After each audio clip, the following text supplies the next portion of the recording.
हाय. Next part आहे आपला महत्त्वाचा पार्ट आहे पहा आणि थोडासा किचकट आहे समजण्यासाठी थोडा टफ आहे त्यामुळं बुकमध्ये व्यवस्थित वाचा लाईन टू लाईन थोडंसं समजण्यासाठी कठीण आहे. कठीण म्हणजे समजा पण थेरॉटिकल असल्यामुळं थोडंसं समजायला जड जाईल तुम्हाला पण लक्ष द्या काय करायचं 2-3 पॉईंट लक्षात ठेवा तुम्हाला इजिली समजून जाईल. पुढचा आर्टिकल आपला टाईप्स ऑफ सॉल्ट्स. सॉल्टचे कोणते कोणते प्रकार आहे. मग पहिला आहे स्ट्रॉंग ॲसिड स्ट्रॉंग बेस. मग पहा स्ट्रॉंग ॲसिड आणि स्ट्रॉंग बेसचे एक्झाम्पल कोणते NaCl KCl KNO3. आता हा NaCl कसा तयार झाला असेल पहा NaCl हा तो कशाचा आहे सॉल्ट स्ट्रॉंग ॲसिड आणि वीक बेसचा सॉल्ट येतात. स्ट्रॉंग ॲसिड कोणताही सपोज दॅट HCl + NaOH हा काय तुमचा strong acid plus strong base. SA म्हणजे काय स्ट्रॉंग ॲसिड आणि SB म्हणजे काय स्ट्रॉंग बेस. यांच्या कॉम्बिनेशन काय तयार होईल तुम्हाला माहिती आहे एक ॲसिड आणि एक काय बेस आहे म्हणजे काय न्यूट्रलायझेशन रिएक्शनवर तुम्हाला काय भेटणार NaCl + H2O. म्हणून NaClला काय म्हटलेलं आहे इट इज अ सॉल्ट. हा सॉल्ट आहे आणि हा सॉल्ट कशाचा आहे स्ट्रॉंग ॲसिड आणि स्ट्रॉंग बेसचा सॉल्ट आहे. म्हणजे स्ट्रॉंग ॲसिड आणि स्ट्रॉंग बेस जर गेलं तर काय भेटेल NaCl. KCl कसा तयार होईल HCl + KOH. काय भेटेल तुम्हाला इथं NaCl ऐवजी KCl भेटेल. KCl कशाचा सॉल्ट आहे हा स्ट्रॉंग ॲसिड आणि हा स्ट्रॉंग बेसचा सॉल्ट आहे. समजलं आहे. सपोज दुसरा घेतला आपण पुढचा आहे स्ट्रॉंग ॲसिड आणि weak base. Strong acid and weak base. Suppose copper sulphate हा सॉल्ट आहे हा सॉल्ट आहे तुमचा. हा कशापासून भेटेल स्ट्रॉंग ॲसिड आणि वीक बेस H2SO4 हा झाला स्ट्रॉंग ॲसिड आणि वीक बेस कोणता आहे CuOH2 हा झाला तुमचा वीक बेस. आता शॉर्टकट समजून घ्या पूर्ण लिहायला वेळ नाही.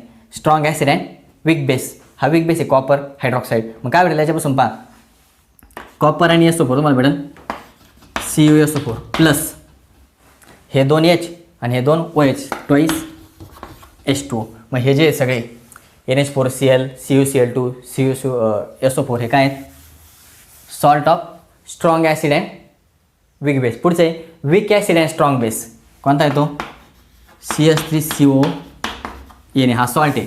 मग तो कशाचा वीक ॲसिड कोणता असेल weak acid CH3COOH plus NaOH. CH3COOH काय आहे वीक ॲसिड आणि हा काय आहे स्ट्रॉंग बेस. यांच्यापासून काय भेटेल तुम्हाला एक भेटेल CH3CONa प्लस H2O. म्हणजे हा जो सॉल्ट आहे हा कशापासून भेटणार तुम्हाला weak acid and strong base. आता कसं कळतं कोण वीक आहे कोण स्ट्रॉंग आहे ते थोडीशी मॅच्युरिटी यावं लागते केमिस्ट्रीमध्ये. जसं जसं आपण पुढं जाऊ किंवा तुमची जास्त केमिस्ट्री तुम्हाला कळत कोण स्ट्रॉंग आहे आणि कोण वीक आहे ते डिपेंड असतं त्यांच्या K व्हॅल्यू. आता K व्हॅल्यू वगैरे आता सांगण्यास टाईम नाही ते नंतर ऑर्गॅनिकमध्ये येईन एकदा त्यावेळेस सांगा. पुढे weak acid and weak base हा घेतला सपोज दॅट CH3CONH4 कशाचा येतो वीक ॲसिड कोणता असेल मग CH3COH आणि वीक बेस कोणता असेल NH4OH. म्हणून यांच्यापासून काय भेटलं तुम्हाला CH3CONH4 प्लस H2O. मग हा जो सॉल्ट आहे कशाचा आहे ह्या वीक ॲसिडचा आणि ह्या वीक बेसचा. मग हे झाले 4 टाईप सॉल्टचे. याला शॉर्टकटमध्ये SA SB SAWB WASB आणि हा WAWB हे शॉर्टकट त्यांचे वर्ड वापरले आहेत. आपल्याला हे माहीत असला पाहिजे कोणता सॉल्ट आयदर स्ट्रॉंगचा आहे का वीकचा आहे. हे खूप महत्त्वाचं आहे.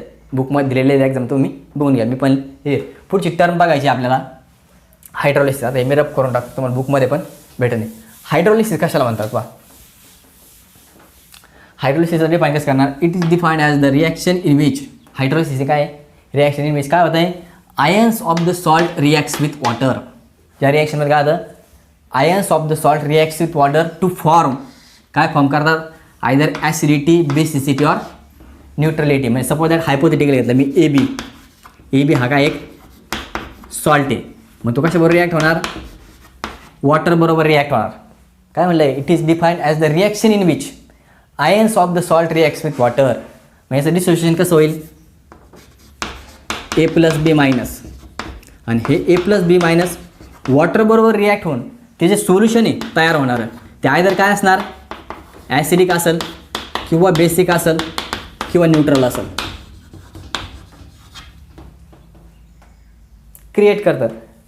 हे जे सॉल्ट यूज केलं आहे आपण, ते सॉल्टचे जे आयन्स आहेत ते आयन्स वॉटरबरोबर रिॲक्ट होतात आणि त्या सोल्युशनला काय करतात, आयदर ॲसिडिक करतात, बेसिक करतात किंवा न्यूट्रल करतात. ह्या रिॲक्शनला काय म्हटलेलं आहे, hydrolysis. It is defined as the reaction in which ions of the salt reacts with water to form acidity, basicity or neutrality. खूप महत्त्वाची कन्सेप्ट आहे पाहिजे हायड्रोलिसिस. आपल्याला हायड्रोलिसिस बघायचं आहे आता. मग पहिलं बघू आपण, जसे आपण सॉल्टचे टाईप बघितले तसं प्रत्येकाचं बघायचं आहे आपल्याला. फर्स्ट बघायचं आपल्याला hydrolysis of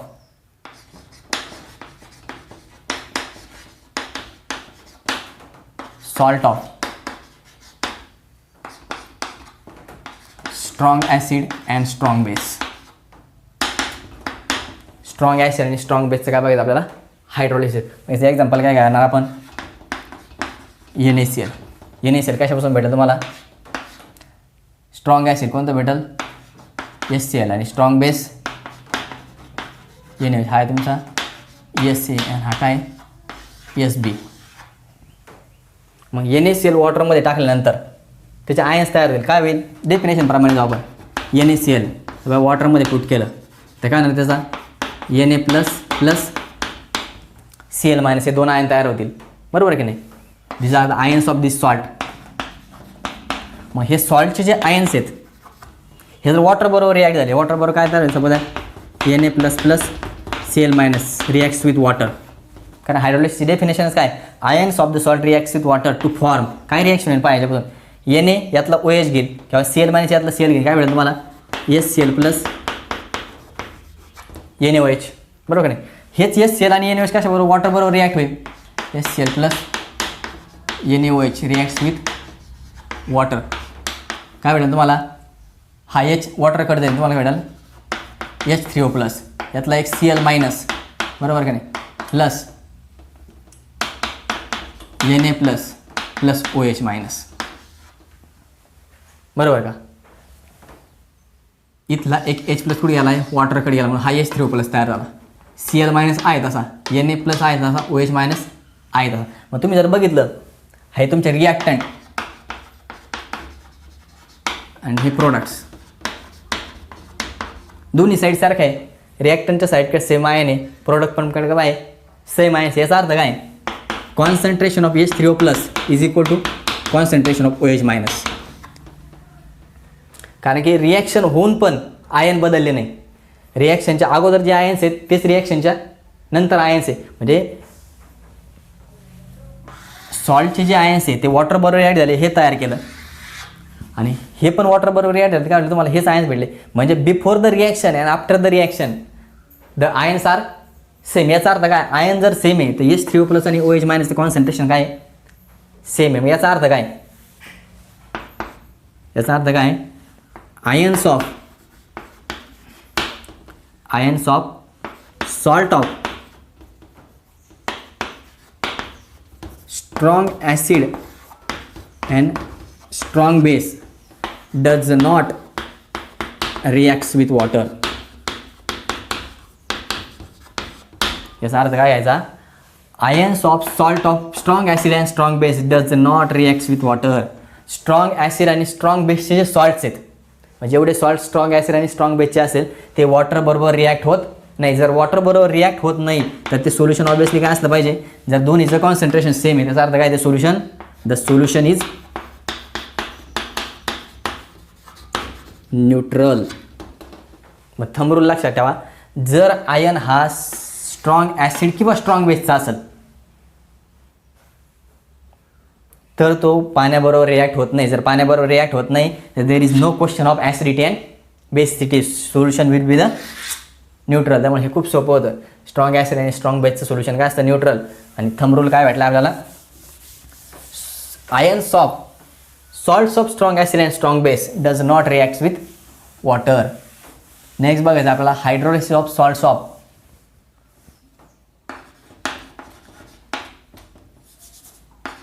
strong acid and weak base. Strong acid आणि वीक बेसचं बघायचं. मग कोणता एक्झाम्पल घेणार आपण, कॉपर सल्फेट. कॉपर सल्फेट कशापासून भेटेल आपल्याला, स्ट्रॉंग ॲसिड कोणतं, H2SO4. हे असं तुमचा एस ए. आता सिम्बॉल तुम्हाला कळले पाहिजे, एस ए पूर्ण लिहायला वेळ नाही माझ्याकडं. आणि दुसरा CuOH ट्वाईस, हा असा तुमचा वीक बेस. म्हणजे स्ट्रॉंग ॲसिड आणि वीक बेसचा हा काय तुमचा सॉल्ट. मग याच्या रिॲक्शन बघू काय होईल. कॉपर सल्फेटचं डिसोसिएशन Cu2++ SO4 2-. बरोबर नाही. आता पहा तुम्ही जर इथं बघितलं असेल या कॉपर सल्फेट SO4 2- कुठं आला आहे, स्ट्रॉंग ॲसिडपासून आला आहे. हा आयन कशाचा आहे, this is a ion of strong acid. म्हणजे स्ट्रॉंग ॲसिडमधला आयन आहे तो, जरी कॉपर सल्फेटमधून आला पण कॉपर सल्फेटमध्ये SO4 कुठून आला आहे, H2SO4 मधून आला आहे. H2SO4 काय तुमचं स्ट्रॉंग ॲसिड आहे. म्हणजे हा आयन कशाचा आहे, स्ट्रॉंग ॲसिडचा. आणि आपण आत्ताच काय बघितलं, स्ट्रॉंग ॲसिडचे किंवा स्ट्रॉंग बेसचे आयन वॉटर बरोबर रिॲक्ट होत नाही. म्हणजे काय असणार, याची रिॲक्टिव्हिटी काय असणार, लेस रिॲक्टिव्हिटी विथ वॉटर. हा वॉटर बरोबर रिॲक्ट होणार नाही. पण हा कशाचा आहे, विकचा आहे. कुठून आला आहे, कॉपर सल्फेट विक बेसपासून. म्हणजे काय, हॅज मोर रिॲक्टिव्हिटी विथ वॉटर. याची वॉटर बरोबर रिॲक्टिव्हिटी काय असणार, जास्त असणार. याची काय असणार, लेस असणार. लेस असण्याचं कारण काय, ते कुठून आला SO4 स्ट्रॉंगकडून आला आहे. स्ट्रॉंगचे जे आयन आहे लक्षात ठेवा, थंबरुली हे जर समजून घ्यायचं असेल तुम्हाला तर स्ट्रॉंग आयदर ॲसिड असो किंवा बेस असो, त्याची जे आयन्स आहेत त्यांची रिॲक्टिव्हिटी काय असते, कमी असते. म्हणून ते वॉटर बरोबर रिॲक्ट होत नाही. आपल्याला रिॲक्शन कशाच्या बघायच्यात, फक्त विकच्या. जे आयन्स कशाचे आहेत, विक ॲसिडचे किंवा विक बेसचे. मग कॉपर 2+ ची रिॲक्शन काय होईल पहा वॉटर बरोबर. Copper 2++ 4H2O reacts will get CuOH twice. आपल्याला हा भेटतोय CuOH ट्वाईस. आणि असा ॲरो म्हणजे काय भेटते, याची PPT भेटते. सोल्युशन काय राहतं, थोडंसं टर्बिड सोल्युशन भेटतं आपला. प्लस पाहिजे 4 आहेत. आता मी बॅलन्स केमिकल रिॲक्शन समाजासाठी यातले 2 OH तिकडे गेले. म्हणजे काय राहिले, 2 OH आणि 4 काय राहिलेत, हायड्रोजन. म्हणजे काय वाटणार तुम्हाला, ट्वाईस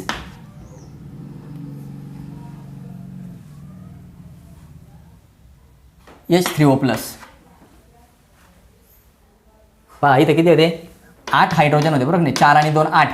2 इकडे गेली तर किती राहतील, 3 2 6. इथं 2 OH गेले, 2 राहतील इथं. म्हणून हा भेटतो तुम्हाला ट्वाईस H3O+. मग हे बॅलन्स, इकडलं ही रिॲक्शन काय बॅलन्स. मग पहा तुम्हाला काय वाटतं, कॉपर हा जो आयन आहे तो जर वॉटर बरोबर रिॲक्ट झाला तर तुम्हाला क्युप्रस हायड्रॉक्साईड भेटतं. आणि हा भेटतोय पहा H3O+. H3O म्हणजेच काय, H+. आणि H+ जर सोल्युशनमध्ये आहे याचा अर्थ काय असला पाहिजे, the final solution will be the acidic. म्हणजेच काय होणार, ब्ल्यू लिटमस काय होईल तुमचा, रेड होईल. कॉपर सल्फेटच्या सोल्युशनमध्ये जर ब्ल्यू लिटमस डिप केला तुम्ही, हे सगळं कशात चालू आहे, this is of copper sulphate. Copper sulphate जर पाण्यामध्ये टाकला, आपण जनरल सांगतो आता, सपोज सोल्युशन घेतलं आपण एक, ते कशाचं आहे, कॉपर सल्फेट प्लस वॉटर. आणि ह्या सोल्युशनमध्ये जर तुम्ही ब्लू लिटमस डिप केला तो काय व्हायला पाहिजे, रेड व्हायला पाहिजे. म्हणजे फायनल सोल्युशन काय होतं, ॲसिडिक होतं. त्याची रिॲक्शन सांगितली ही सगळी, ते काय H+ आयनचं कॉन्सन्ट्रेशन काय होतं, वाढतंय. आणि सोल्युशन काय असतं, हे थोडंसं हे जे सोल्युशन भेटेल कॉपर सल्फेट प्लस वॉटरचं, हे सोल्युशन ते काय असणार आहे, टर्बिड असणार आहे. आणि ही जर टर्बिडिटी घालवायची असेल तुम्हाला, काय करायचं असेल, ही जर टर्बिडिटी घालवायची असेल तुम्हाला, तर काय करा, ह्या सोल्युशनमध्ये ड्रॉप्स ऑफ H2SO टाका. आता हे थोडंसं प्रॅक्टिकल आहे. ह्या कॉपर सल्फेटचे जे सोल्युशन आहे टर्बिड सोल्युशन, त्यामध्ये ड्रॉप जर टाकलं तुम्हाला काय वाटेल, clear solution of copper sulphate. आणि ते काय असलं पाहिजे, ॲसिडिक. म्हणजेच काय असणार, स्ट्रॉंग ॲसिड आणि वीक बेसचा जो सॉल्ट आहे त्याचं सोल्युशन काय असतं, ॲसिडिक असतं. त्याचं हायड्रोलिसिस केलं तर आपल्याला काय भेटतं, सोल्युशन ॲसिडिक भेटतं. हे झालं सेकंड. थर्ड बघायचं आहे आपल्याला,